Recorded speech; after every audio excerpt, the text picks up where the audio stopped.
All right, let's just jump right into this explainer, because what we're looking at today is honestly wild. We're unpacking the mourning of Benjamin, and specifically the absolutely chaotic extremes the ancient Israelites went to just to preserve one of their 12 tribes. The history we're analyzing today gives us a front row seat to an ancient, incredibly high-stakes legal crisis. We're going to see how some very rigid vows led to devastating consequences, and how desperate leaders constructed some frankly unbelievable loopholes to get out of the exact traps they set for themselves. Let's get into it. So here's the big question. How far would a nation actually go to protect a sacred oath? That question is the entire driving engine of our historical narrative today. Let's look at the monumental, literally existential problem the Israelites were facing.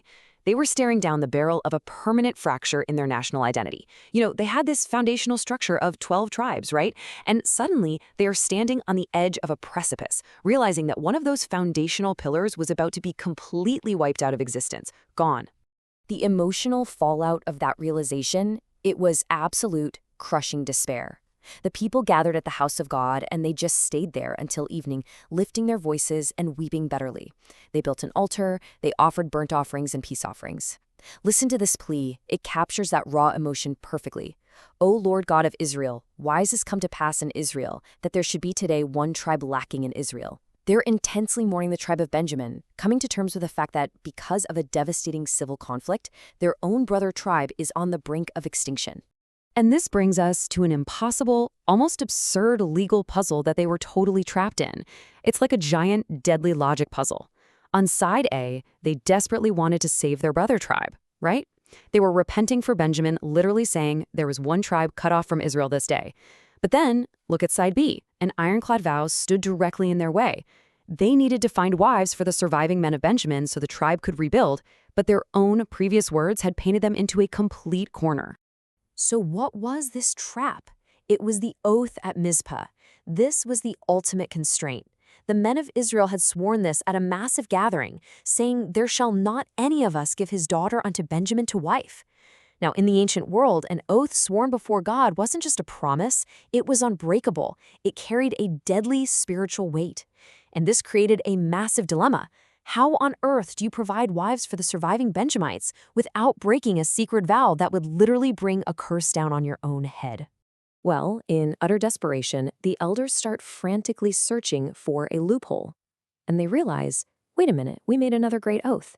Anyone who did not attend that massive gathering at Mizpeh would surely be put to death. So what do? They audit their attendance records. They are essentially looking for a scapegoat. They need a group that wasn't bound by that first oath because they weren't there, but who were, unfortunately for them, condemned by the second oath. The congregation does the math, and they discover a very glaring absence. Absolutely no one from the camp of Jabesh Gilead had attended the assembly. Because they didn't show up, they technically hadn't sworn the oath refusing their daughters to Benjamin. But because they didn't show up, they were now under a strict sentence of death. So how do they handle this? They act swiftly and, frankly, ruthlessly. The congregation sends 12,000 of their most valiant men with a brutal, uncompromising command. Their orders: go and smite the inhabitants of Jabesh Gilead with the edge of the sword. They were literally commanded to utterly destroy every male and every married woman. Think about that for a second. It is a staggering, horrific escalation of violence, all just to solve a legal bind. And from that immense, devastating destruction, the valiant men searched the ruined city and found exactly 400 young virgins, women who had known no man. Because these young women were unmarried, they were spared. The Israelite army took these 400 surviving women and brought them all the way to the camp at Shiloh, over in the land of Canaan. Now that they had a provision for survival, the congregation set their plan into motion. They sent messengers out to speak to the remaining children of Benjamin, who were actually hiding out in the rock Rimmon at the time. They called peaceably to them, inviting them back into the fold. And when the Benjamites returned, the Israelites gave them those 400 wives they had saved alive from Jabesh Gilead. So boom, it seemed like this extreme loophole had worked. But there was an immediate, glaring new problem. It was a simple mathematical problem, really. 400 women simply sufficed them not. It just wasn't enough to sustain the surviving men of Benjamin. And this forces the elders right back into a total panic. They have to secure an inheritance so the tribe wouldn't be destroyed out of Israel forever. But remember, They are still paralyzed by their original vow. They reiterate their incredibly strict boundary, howbeit we may not give them wives of our daughters, for the children of Israel have sworn, saying, Cursed be he that giveth a wife to Benjamin. They are stuck again.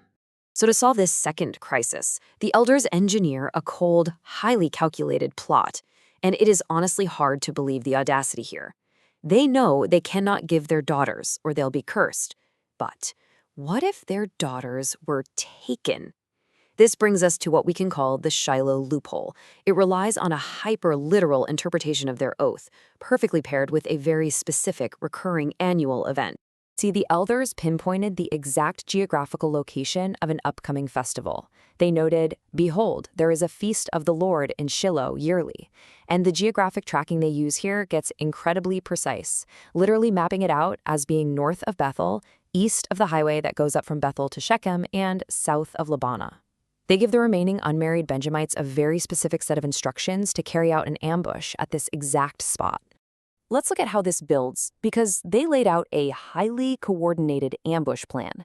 First, go and lie in wait in the vineyards. Second, watch for the daughters of Shiloh to come out and dance in dances. Third, when they do, jump out of the vineyards and literally catch every man his wife right from the dancers.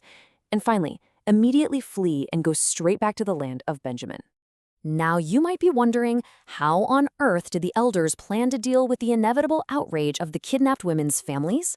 Well, look at this incredibly bizarre legal defense they prearranged. They planned to pacify the complaining fathers and brothers by basically asking for a favor. They'd argue that because they didn't secure enough women in the war against Jabesh-Gilead, this extreme measure was necessary. But the real crux of the defense is a pure technicality. Because the fathers did not voluntarily give their daughters, the letter of the oath was kept perfectly intact. The fathers broke no vow. Therefore, legally speaking, no one is guilty. Wild as it sounds, the plan worked perfectly, according to its own twisted logic. The children of Benjamin did exactly as they were instructed. They took wives according to their number from the dancers they caught, and with their newly acquired wives, they returned to their inheritance, repaired their ruined cities, and dwelt in them. The tribe of Benjamin was actually saved from extinction. Following all of this, the rest of the children of Israel departed, packing up and slowly making their way back, every man going back to his own tribe, his own family, and his own inheritance. The historical record of this event ends with this incredibly powerful, absolute mic drop of a conclusion. It perfectly summarizes everything we've just unpacked. In those days, there was no king in Israel. Every man did that which was right in his own eyes. I mean, wow. This entire era of chaos, extreme violence, bizarre legal loopholes, and massive moral compromise happened precisely because there was no centralized leadership. There was no overarching moral compass to guide them, only localized decisions and ultra-literal interpretations of deadly oaths. Which leaves us with this final, provocative thought to wrap up the explainer. We have literally just watched a nation nearly destroy itself over an oath, completely decimate a city to try and fix it, and then orchestrate a mass ambush to finish the job, all while technically claiming they never broke their promise. It is a stunning historical case study. When leaders obsess over keeping the exact letter of the law but completely lose the spirit of humanity and justice in the process, who actually wins? It's a profound question to take away from all this, and one that echoes far, far past the ancient vineyards of Shiloh.